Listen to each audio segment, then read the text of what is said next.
So you got The two Gabbies back in the team then, and on the score sheet tonight, consider that Aston Villa arrived at the Emirates Stadium, the form team in the Premier League, having won 8 in a row in the league, 11 in a row in all competitions. Did you expect a scoreline like that? No, I didn't expect that. Not the way Villa have been playing, especially in their second halves.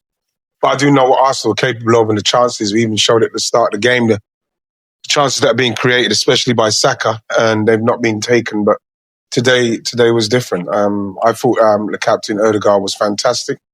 Obviously, Gabby Magalhaes coming back and being in that team is always going to make us stronger. Same with Saliba. When we played them, when we played Villa, we didn't have these two players, and it was like a basketball match. It played into Villa's hands. But today, the way we played, we felt like a lot more control, especially like the guys were saying, Villa was slowing the game down, wasting time. That was getting people frustrated. But then you just play through that. And once the first goal came, you kind of felt like there could be more. Jimmy, before the game, he made a very big point a couple of times about, this is Arsenal Football Club. They shouldn't just be winning games 1-0 as they had been labouring, the last couple of matches. Are you not entertained? I was entertained today. And that's how I have to be entertained. And that's how Arsenal has to play. And they deserved everything they got today. And they didn't help back after the 1-0. And that's what my argument was. They get in front, their nose is in front, and then they are scared to get a goal against.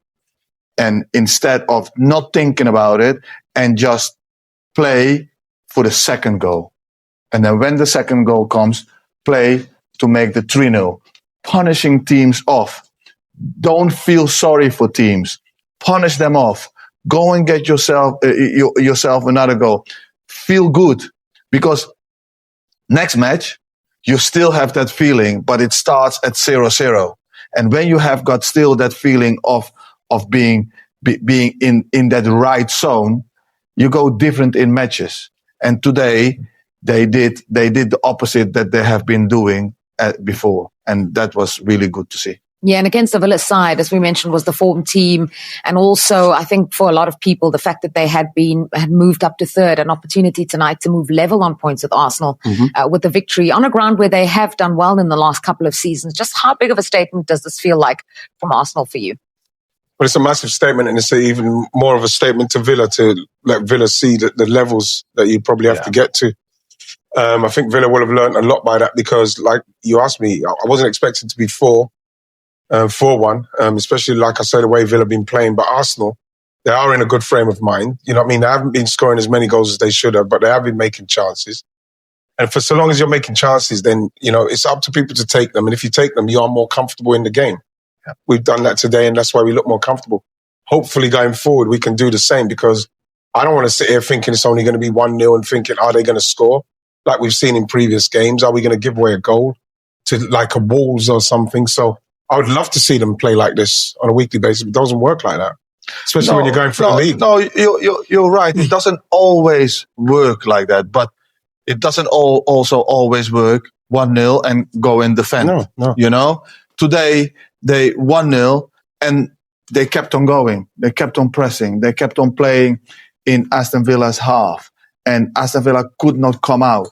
And then opportunities come. And what they did really well, they punished them off. Trossard, great goal.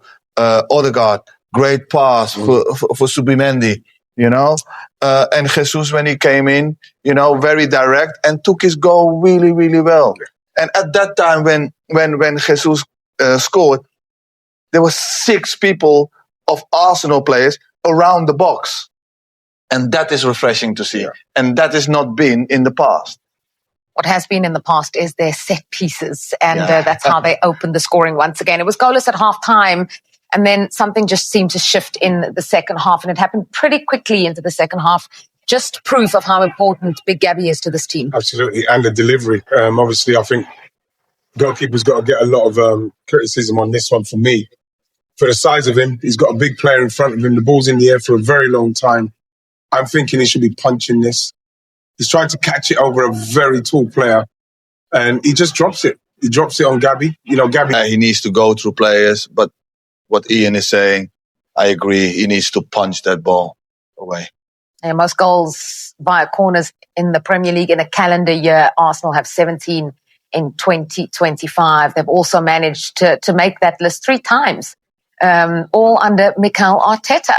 So set pieces again. Set piece again, yeah. And you know, if that's what it's going to take to break the teams open, yeah, then we do it, because for some reason people seem to forget that the accuracy and the quality of the ball that comes in is what enables you to be able to take advantage of these. And when you look in Declan Rice or Bukayo Saka, they put the ball exactly where it needs to be, and then you're able to capitalize. Yeah, Jimmy, you wanted to add?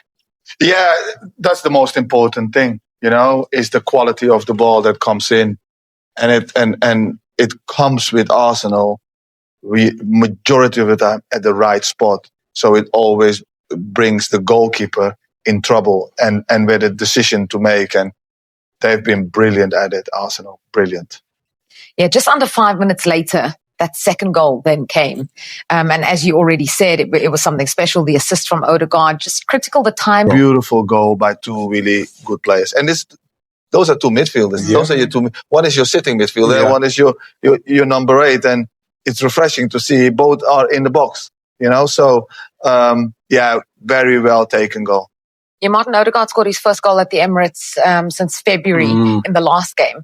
And then this assist as well. Is he kind of back to his best? I hope so, because when players are coming back, it's perfect time. It's coinciding perfectly, because he does look very lively.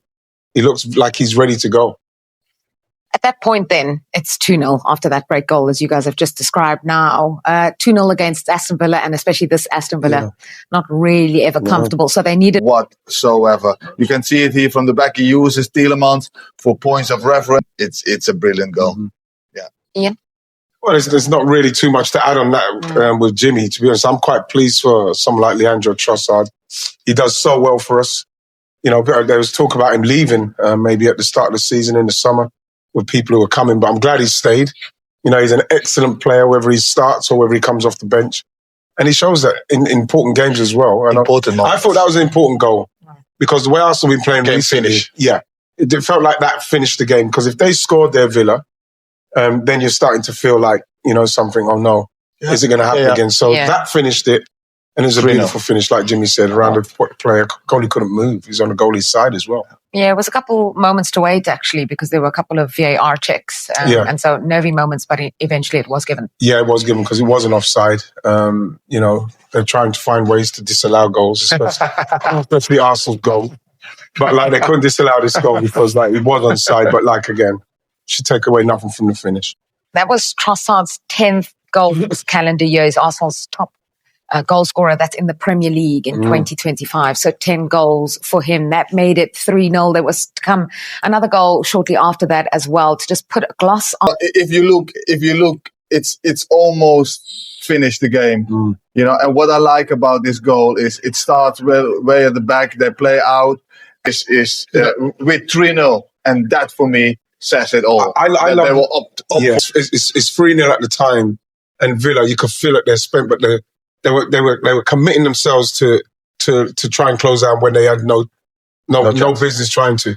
I think they're just trying to show the manager that we're running around, because both of those players should have been holding off of those players. Odegaard shouldn't have beat the first guy so easy. And then I think it's Garcia on the right. Did you want to be sending to teams?